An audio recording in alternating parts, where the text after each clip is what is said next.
On this episode of the Layover Live, Grant stops by to talk the traveler's journey.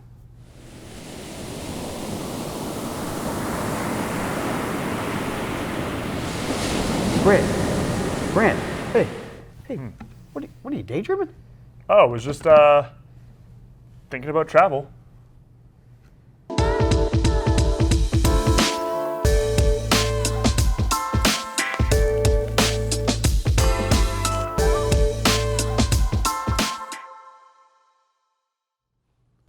Hello, everyone, and welcome to episode 106 of the Layover Live, where we bring you the top article from the Layover each week. I'm Jason Swick, VP of Digital Marketing, joined again by strategic analyst Grant Stoltz. So Grant, welcome. Hey, thanks for having me again. Hey, man, I'm sorry to break up your little, day nap there a little bit. Yeah. But we got a couple things to talk about today. Yeah. Right? And something that's really cool and really pertains to everybody out there, and that has to do with the traveler's path to purchase, right? Taking them from awareness through to consideration, through to action in your destination. And the article this week comes from a really good resource, Think with Google, which talks about the traveler and customer's journey and how we get there. So, what is this new article all about, Grant? And really, where's all this data coming from? Because they do share a lot of data inside this, right? Yeah, this is really interesting. An article probably is an understatement of this. It's more interactive, right? Yeah, a really kind of great new piece from Think with Google, like you mentioned, a great resource for all things Google information, right. And no less in this case, travel. Yep. They do say right at the beginning that they are very interested in the travel space, and if some of their releases or other things that we've talked about even on the layover from Google have indicated, they are definitely full steam ahead into the travel space, and this article is no different from that. Specifically though, it references a study conducted by both Google in combination with Bain, around the traveler's path to purchase, what they value, what steps are they taking, but also too, they take in a lot of search data, anonymized of course, from Google to be able to make some approximations of what exactly travelers are doing on their path to purchase to eventually go to a destination. Yeah, so what are some of the findings then more specifically, Grant, within this report that we may have not seen before, right? Because we've seen similar type of things from Google in the past with some of their decks as related to travel or the traveler's path to purchase, right? Or the 5 stages of travel, which we even refer to here. But what are some of the findings of the report that maybe we haven't seen before? Yeah, I think the biggest thing which they actually then highlight is this sort of not necessarily cyclical path to purchase, but actually now that these sort of loops that coincide with one another. They give an example that most people are looking for multiple destinations or multiple trips at the same time. So Google, for example, was tracking a single searcher and saw that they were looking for both hotels in San Diego, they were looking for accommodations near the Grand Canyon, and also accommodations in Las Vegas. Now these were all for separate trips, but if you were to perhaps look at that traveler all at once, you might get a little confused of what exactly they're looking for, which kind of was the gist of this whole article, is that people are constantly thinking about travel.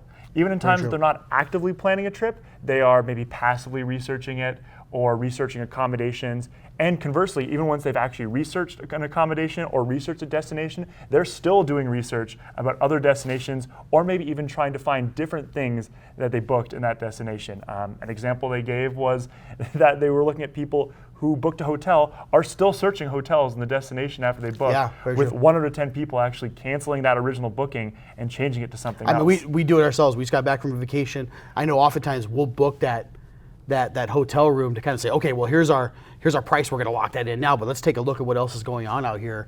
So it's not uncommon for that to happen. It also makes a good point that not only should you be there during that original booking time to help influence that booking, but to be there at all these different micro moments, because there's many different things that are out there that could influence someone to travel, especially since travel is on the top of mind for all of us all the time, right?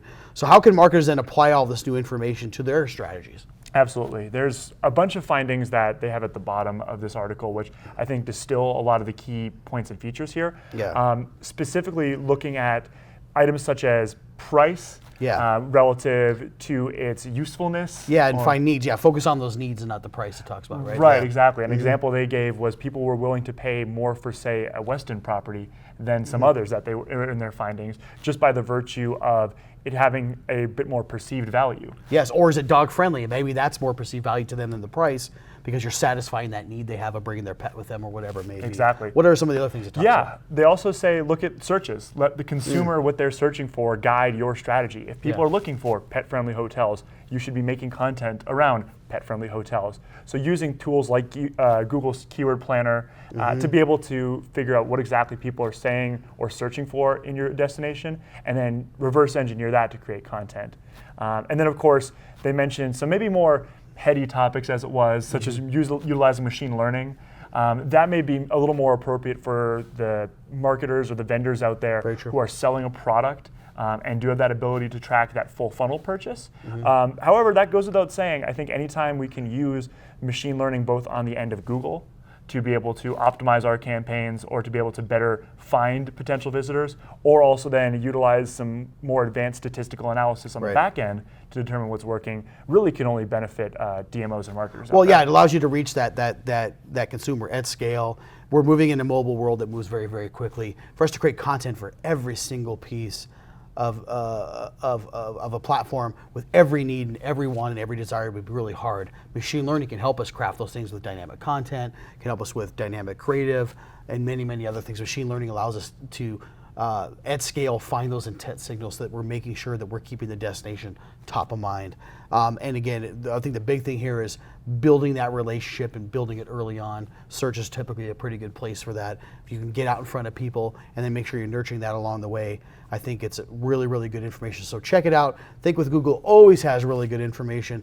Really good one now as it pertains to travel. That's why it's our article of the week. So thanks, Grant, for giving us that information. Really good stuff. And thanks for tuning in each and every week. If you're not subscribed, please do so now. We're also available through podcast on Spotify as well as iTunes. So thanks for tuning in each and every week. We'll see you next time, and have a great day.